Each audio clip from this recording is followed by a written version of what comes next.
Hello everyone, welcome to our YouTube channel. Myself Ashok Kumar. आइए बच्चों, आज हमें कक्षा 9th का सब्जेक्ट SST का लेसन नंबर 2 भारत का भौतिक स्वरूप का अध्ययन करते हैं. बच्चों, पिछले वीडियो में मैंने आपको बताया था कि मुख्य रूप से भारत के धरातल को 6 भागों में बांटा गया है. उत्तरी हिमालय पर्वतीय प्रदेश, उत्तरी मैदान, थार का मरुस्थल, दक्षिणी प्रायद्वीपीय पठार, तटीय मैदान और द्वीप समूह. जिसमें बच्चों हमने हिमालय पर्वतीय प्रदेश के बारे में पहले के वीडियो में अध्ययन हम कर चुके हैं. आज हम पढ़ेंगे उत्तरी मैदान. अगला जो स्वरूप है कौन सा बच्चों? उत्तरी मैदान, जिसे गंगा का मैदान भी कहा जाता है. उसके बारे में अध्ययन करेंगे हम, उत्तर के मैदान के बारे में. देखो बच्चों, यह मैदान है, यह 3 मुख्य नदियों द्वारा निर्मित मैदान है. गंगा, ब्रह्मपुत्र और सिंधु 3 नदियों द्वारा निर्मित मैदान माना जाता है. कौन कौन सी नदियां हैं?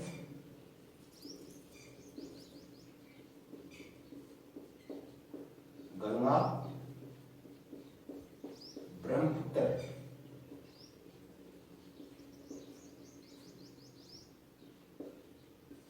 और सिंधु नदियों द्वारा निर्मित मैदान है. देखो बच्चों, इस मैदान के अंदर जो मृदा पाई जाती है, मृदा कौन सी मृदा पाई जाती है? जलोढ़ मृदा से निर्मित है.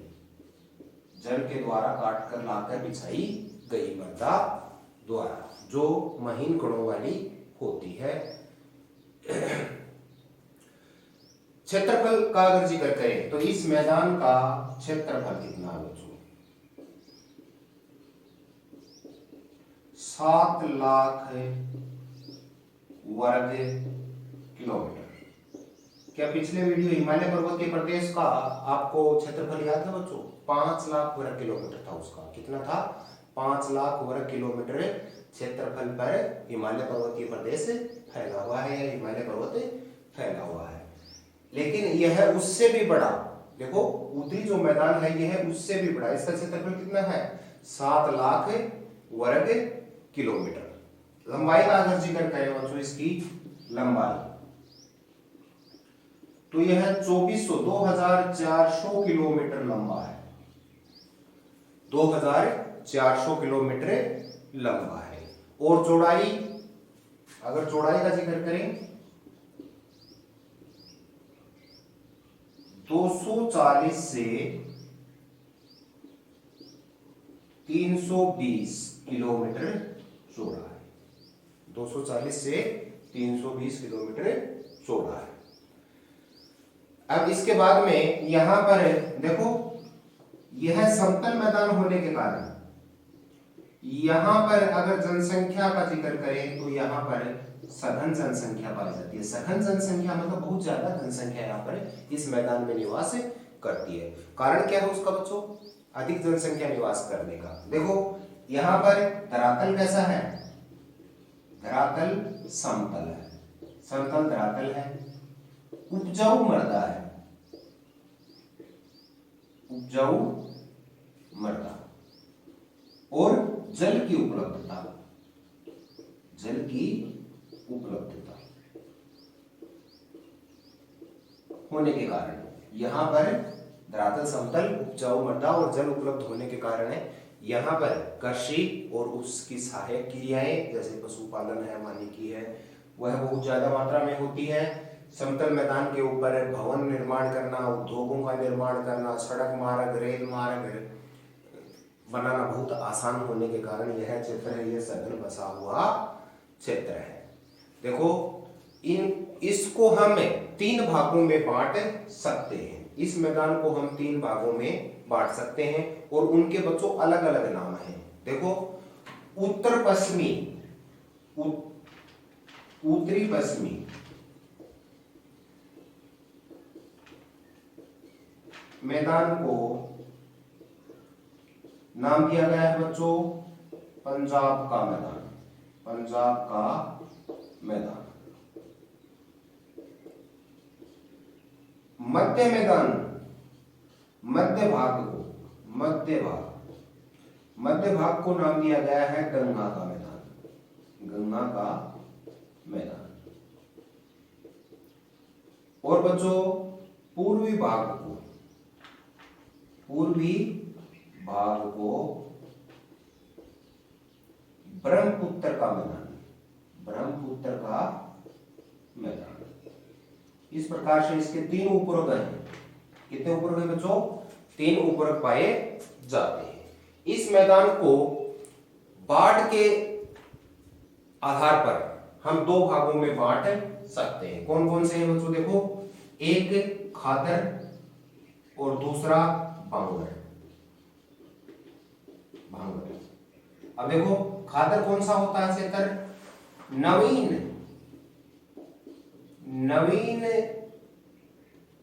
बाढ़ का मैदान, बाढ़ का मैदान, जहां पर प्रतिवर्ष बाढ़ आती है और नई मिट्टी की परत बिछ जाती है। इसलिए यह मैदान बहुत ज्यादा क्या होते हैं? उपजाऊ होते हैं, क्योंकि प्राकृतिक रूप से इसकी मृदा का नवीनीकरण होता रहता है।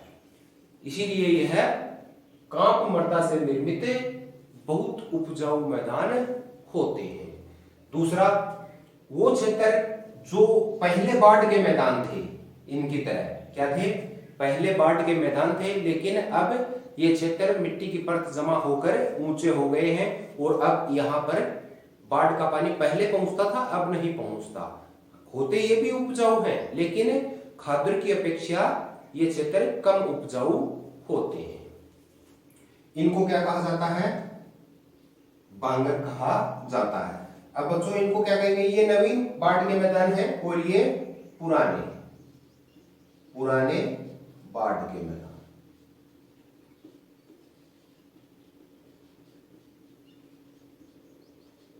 इस प्रकार से हम इनको दो भागों में बांट सकते हैं, उपजाऊपन या बाढ़ के आधार पर। एक बार बच्चों पुनः इसको दोहरा देता हूं मैं, ताकि आपको याद रहे। हिमालय पर्वतीय प्रदेश तो आप याद कर चुके हो। यहाँ की जो मुख्य चीजें हैं, वीडियो के अंदर पूरा का पूरा विवरण है वो नहीं दिया जा सकता। आप जानते हो कि मुख्य चीजें हाथ आने के बाद में हमें जानकारी तो हो।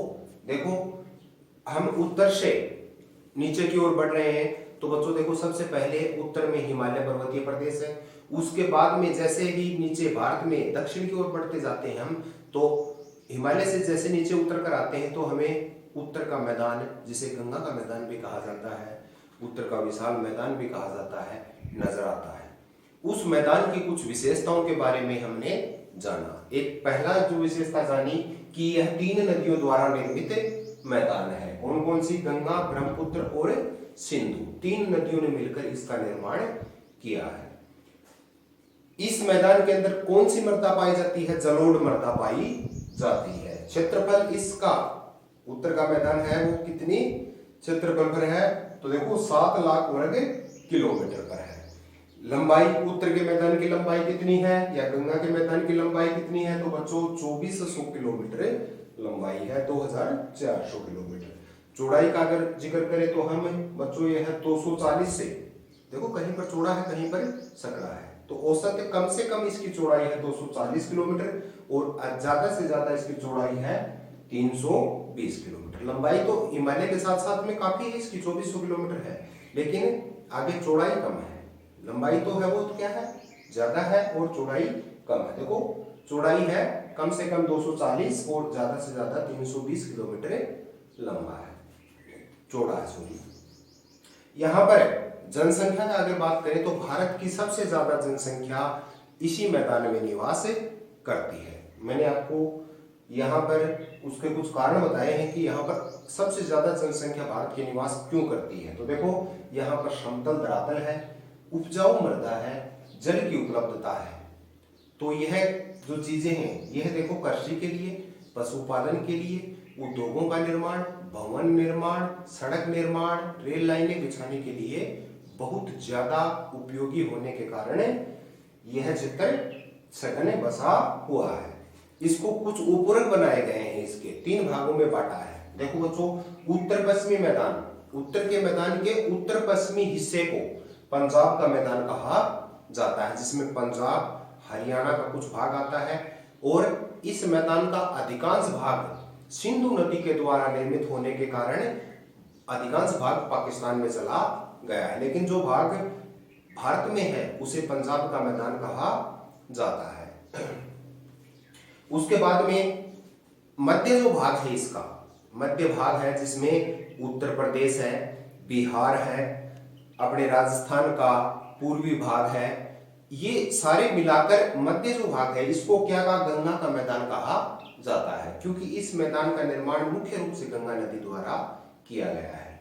इसके बाद में बच्चों पश्चिम बंगाल है, असम है, वो जो क्षेत्र है वह पूर्वी जो मैदान है उसको ब्रह्मपुत्र का मैदान कहा जा सकता है। तो इस प्रकार से इसको 3 उपवर्गों में बांटा गया है। इस मैदान को उपजाऊपन या बाढ़ के आधार पर 2 भागों में बांटा गया है, खादर और पांगर। खादर क्षेत्र उनको कहते हैं जहां पर प्रतिवर्ष बाढ़ इन नदियों में बाढ़ आती है ना, इस मैदान में बहने वाली नदियों में जब भी बाढ़ आती है, प्रतिवर्ष बाढ़ आती है, तो उस बाढ़ का पानी जहां तक फैलता है उस भाग को खादर कहा जाता है। और उस भाग में प्रतिवर्ष नई मृदा के परत बिछ जाने के कारण वह बहुत ज्यादा उपजाऊ होते हैं। इनको नवीन जलोढ़ मैदान भी कहा जाता है। बांगर कहा जाता है बच्चों उन प्रदेशों को जहां पर पहले पानी पहुंचता था, प्रतिवर्ष नई मिट्टी की परत जमा होती थी, लेकिन प्रतिवर्ष नई मिट्टी की परत जमा होने के कारण वह क्षेत्र ऊंचे हो गए और अब वहां पर पानी नहीं पहुंचता, प्रतिवर्ष नहीं पहुंचता, उनको बांगर कहा जाता है। धन्यवाद।